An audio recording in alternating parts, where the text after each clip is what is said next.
خالدہ جو آخرکار اپنے مقصد میں کامیاب ہو چکی ہے، مریم کے ذریعے اپنے بیٹے اویس کو رشتے کے انکار کروانے سے کہتی تھی جب خالدہ مریم سے کہ تمہیں کرنا یہ ہوگا کہ تمہیں اویس کے سامنے یہ شو کروانا ہوگا کہ تمہیں اویس سے نہیں بلکہ اس کے اسٹیٹس سے محبت ہے۔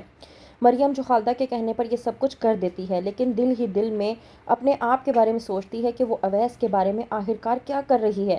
اسے اویس کا دل اس طرح سے نہیں دکھانا چاہیے تھا۔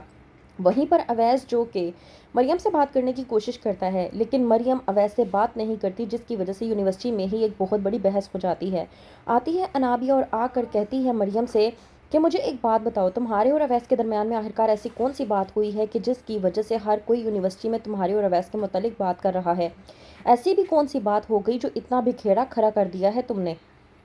دوسری طرف پہلے سلطانہ اور اب حیدر کو معلوم ہو چکا ہے کہ ان کا بیٹا شاویز انابیہ کے ساتھ انوالو ہونے کی کوشش کر رہا ہے، جبکہ حیدر کو یہ حرکت بالکل بھی پسند نہیں آتی جب وہ اپنے بیٹے شاویز کو انابیہ کے ساتھ بہت ہی حیرت انگیز طریقے سے ملاقات کرتے ہوئے دیکھتا ہے۔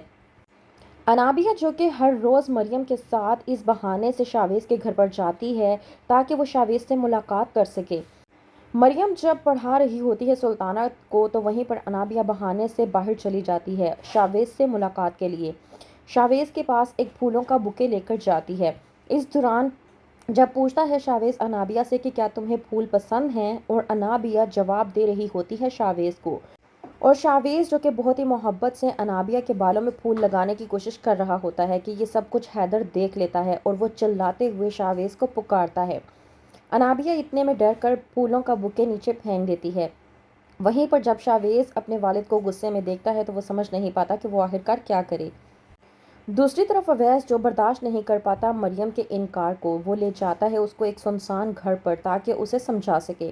کہتا ہے اویس مریم سے کہ میں تو سمجھا تھا کہ میں تم سے ملاقات کر کے تمہیں سمجھا لوں گا، تمہیں منا لوں گا، پر مجھے ایسا لگتا ہے کہ تم مجھ سے انسیکیور ہو، تبھی تو تم یہ سب باتیں کر رہی ہو۔